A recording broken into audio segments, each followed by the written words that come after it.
8 things that pro pickleball players do that you probably shouldn't.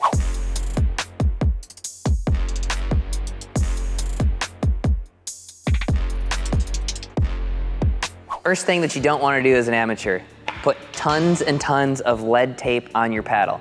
I do have a whole nother video about my paddle setup. I put a little bit of lead tape on my paddle, but really if you're weighting up your paddle past 9 ounces or so, even 8.5 ounces, that's too much. Pros do it because sometimes we need a lot of power behind some of those quick exchanges from the net. Also, like, I'm clearly jacked and I can swing a 9-ounce paddle if I wanted to, but really you lose too much from it. You lose too much hand speed when you weight up your paddle a tremendous amount, and so I would say at the amateur level, not worth it. If you add a bunch of lead tape to your paddle, it turns into this.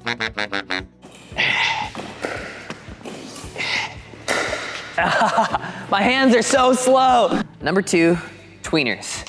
Pretty self-explanatory.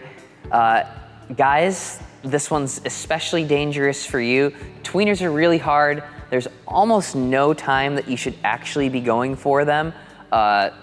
If you want to just look cool and embarrass your opponents, maybe that works, but for the most part, you just end up embarrassing yourself.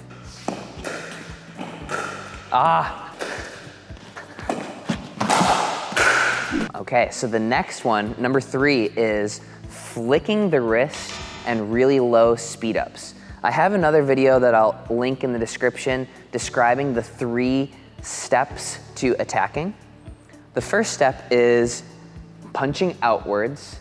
The second step is the roll volley, where you get a little bit of topspin by swinging from low to high. And the third step of attacking is the flick, where you are actively flicking your wrist to try and get more topspin and pace on that ball. And if you're doing that improperly, you can really screw up your wrist. You're gonna miss a tremendous amount of shots, and it's just not worth it. You're gonna lose more points than you're going to win. So amateurs, I see us really trying to flick our wrist before we're very comfortable rolling the ball without the wrist. Get comfortable rolling the ball without your wrist before you start flicking the wrist. Number 4, changing your grip from the kitchen line. So I personally love to change my grip from the kitchen line. You definitely should not. I generally play in a continental grip, but occasionally when I get an easy forehand, I'll switch it over to a semi-western for a speed up. Or if I get a floating ball, I'll also change it over for that tomahawk shot that I love. I change my grips from the kitchen line. Somebody like AJ Kohler, when that ball gets behind them a little bit, he changes his grip, opens it for the dink.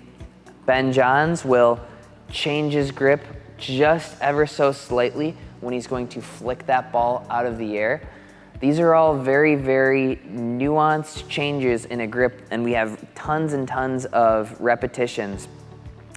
When I see amateurs try to do this, they don't always have the exact awareness of where that paddle angle is, and so we end up spraying a lot of balls.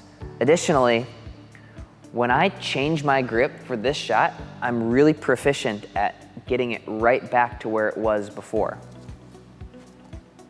It comes from years and years of tennis experience in changing my grip between forehand and backhand and volley. If you do change your grip, you need to make sure that you come back really, really quickly and make sure that you can get that hand exactly in position every single time. So I change my grips a decent amount. A lot of pros change grips. You should probably not be changing grips unless you're a 4 or 5 plus player. Number 5, heavy topspin dinks. There is only 14 feet from kitchen line to kitchen line. It is really, really difficult to close the face of the paddle, roll up the back of the ball, get topspin, and get it down in front of your opponent when you're at the kitchen line. That is a professional thing to do. It takes thousands and thousands of repetitions. Amateur players are much, much better off hitting a flat dink. The reward to a topspin dink is minimal as well. This ball may only be spinning 10 to 15 times from kitchen line to kitchen line. So it gives you a little bit of reward, but a tremendous amount of risk.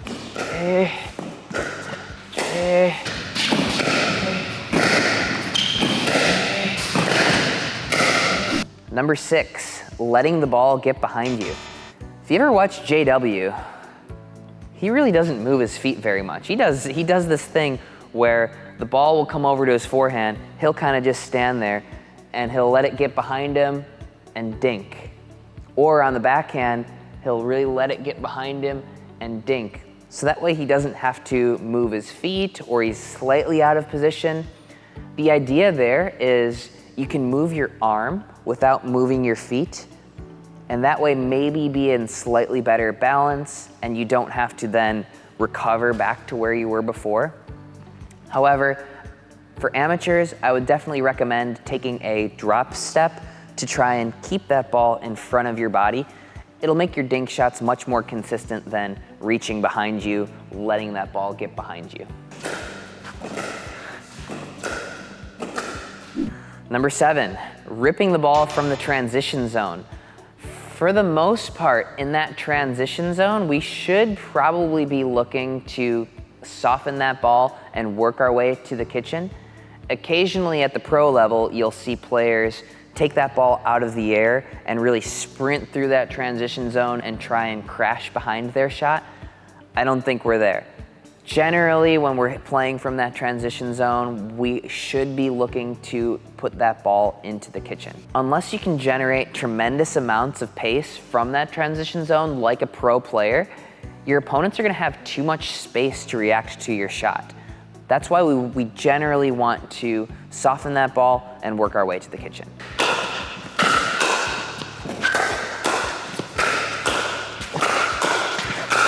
Last but not least, number 8, resetting. When somebody smacks the ball at you, trying to soften it up and deaden it into the kitchen will absolutely kill your game. Again, I have a whole nother video dedicated to why you should counterattack rather than reset. But really the hardest thing about resetting is you have a 7-foot kitchen in which to hit this ball. It's coming at you at 30 miles per hour and you need to take just enough pace off of it to get it to land in front of your opponent. Such a difficult shot. One of the most difficult shots in pickleball. Even pros tend to favor counterattacking rather than resetting because it is so difficult to time that ball and make it land in front of your opponent at the kitchen.